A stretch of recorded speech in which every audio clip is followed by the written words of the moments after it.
It's a late night edition of Bengals Breakdown, and not a good one. The Bengals get boat raced by the Tennessee Titans. They drop to 1-3. The season's on the brink. Neither side of the football looked very good. There are injuries led by T. Higgins, a lot of concerns. So how worried are you right now after a very bad effort this week?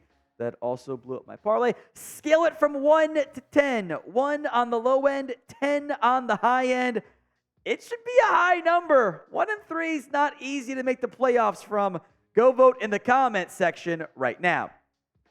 We'll get some of the game result concerns, but there are injury concerns here. T. Higgins suffered a fractured rib. I would say it is likely he ends up missing time. You could play through it, maybe. But I don't know about you guys. Getting hit playing football hurts, and it hurts real bad when you have a fractured rib. So we will keep an eye on Higgins.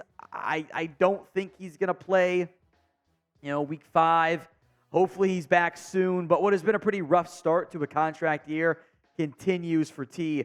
Hopefully he gets back sooner rather than later. Cam-Taylor Britt also injured, concussion protocol, last I saw, for CTB. The reality is he's not going to play next week. And you can say, he can get back from concussion. He can. 0 NFL players have had a concussion, left the game, did not return, and played the next week. All of them have missed at least one game.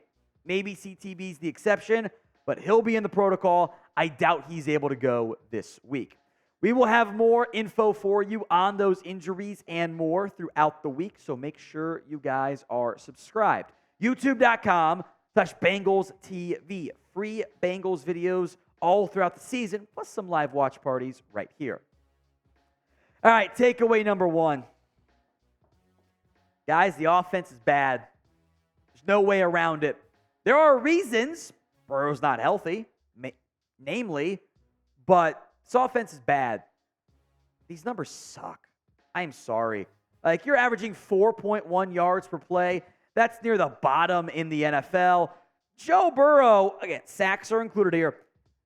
20 of 30, 165 through the air, 139 if you include sack yards. You're averaging 4 yards per carry. Mixon's averaging 4.8. You had a turnover.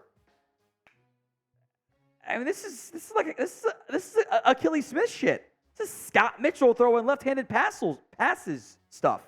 Or reverse hand. I don't know if he was lefty or righty. Either way, it's bad. It's bad. The Bengals, a great stat here from Jay Morrison. The Bengals are the first team since the 2019 Jets to not score a first-half offensive touchdown in the first 4 games of the season. The Jets found a way to go 7-9. They were quarterbacked by Sam Darnold and Adam Gase, head coach. It's not good company. You have to figure this out. There's a lot of reasons and excuses why. We're getting into some of them. Can't have it. You cannot be viewed as a legitimate Super Bowl contender and do this. I have 1 grade for the Bengals against the Titans. I think it's an F. What do you guys have to say? It's the pinned comment on today's show, so if the ad comes here on YouTube, go vote. Grade the Bengals against the Titans. A, B, C, D, or F in the comments right now. The offense was bad. So was the defense. They allowed 400 yards of offense, 6.5 yards per play. Ryan Tannehill was 18 of 25 for 240. Also took 3 sacks. Derrick Henry had the jump pass touchdown. Just offensive. And then Derrick Henry had not been good this year. He'd not been good. Was not looking like Derrick Henry. Looked like Derrick Henry.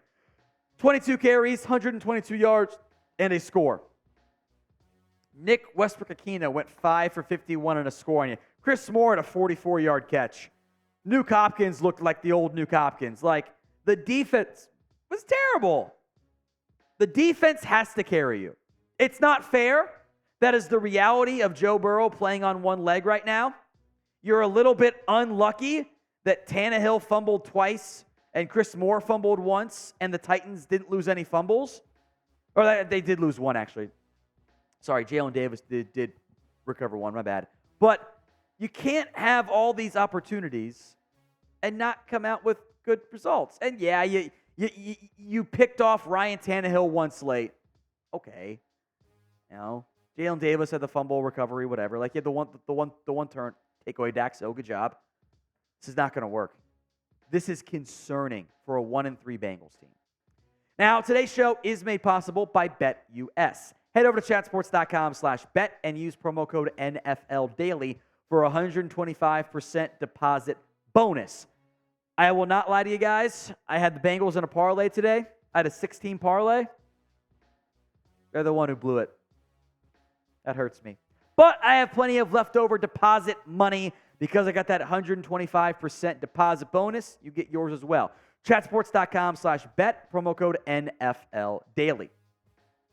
Jamar Chase and the team are mad. And I can't say I blame them. Now, I think they're more mad at themselves than like any one individual or whatever. They are aware it's not a good situation.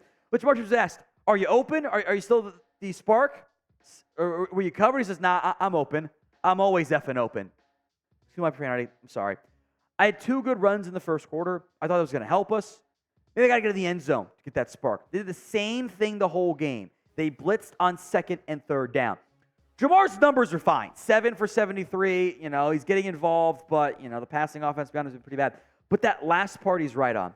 Opposing teams have figured out how to stop the Bengals offense. Last year it was too high coverage. Don't let the Bengals go deep downfield on you. With Burrow on one leg, they are blitzing the hell out of this Bengals offense, and they have no counters. 2nd down, 3rd down, passing down, it's blitz, blitz, blitz. And that brings us to point number 4. Your head coach and play caller have to be better. It's not good enough. Zach Taylor is supposed to be carrying, he's the play caller, right? You have to have counters. In the past, teams would not blitz Joe Burrow. He was so good at those minute pocket manipulations, stepping left, stepping right, stepping up, stepping back. Doing well under pressure was a staple of Joe Burrow's game. And it took him from a Jared Goff level quarterback, which is what he was minus the pressure results, into a top 3 quarterback in the NFL. He has not been anywhere near that this year. In fact, frankly, look, the injury is why, but from a pure results standpoint, Joe Burrow is a bottom 5 quarterback right now. You can't have it. I don't care about the money. It's not a factor right now. Joe Burrow's been a bottom 5 quarterback in the NFL this season. He's been terrible. And Zach Taylor has to find a way to make life easier on him. Joe Mixon is averaging almost like 4.5 yards per carry. Get the ball more. It's been bad play calling. But it's part of it. It's been bad. A lot of answers to this next question. Who do you blame the most for this loss? Is a lot of defensive guys. Secondary was not great. Pass rush was kind of middling. The run D got gashed again today. That's a big concern. Burrow was bad. Higgins got hurt. It's just bad. There's a lot of bad right now. Who do you blame the most for the loss? Sound off in the comments section. I don't like saying this, but my 5th takeaway is the reality. The season is on the brink. You're 1-3. My goal for the Bengals was, all right, you know what? Got Tennessee, got Arizona, got Seattle. Get in the bye, get in around 500 or better, and get to the bye, get healthy. Then you have 2 tough games against the Niners and the Bills. Arizona's not a pushover this year. They keep fighting. Seattle's like kind of good. You have to win those next 2 games, right? I don't want to be 2-4, 1-5, whatever, against the Niners and the Bills. Texans, Ravens, Steelers, Jags. Colts, Vikings, Steelers, Chiefs, Browns. You got to start winning football games, man. Yeah, you had a not great Titans team on your schedule, and you got embarrassed on the road. You are right now teams with a better point or a worse point differential than the Cincinnati Bengals right now. In the AFC, Denver. That's the list. In the NFC, Chicago. The Giants playing on Monday night. If they win, they probably get above you. You can't do that. You've gotten blown out by the Browns, narrow loss against the Ravens, narrow win against the Rams, blown out by Tennessee. You are what your record says you are. It is time to put up or go home. Cardinals game, must win. You don't win that game, you ain't going to make the playoffs at 1-5. You're not going to. You have to win next week if you're Cincinnati. This can't happen again.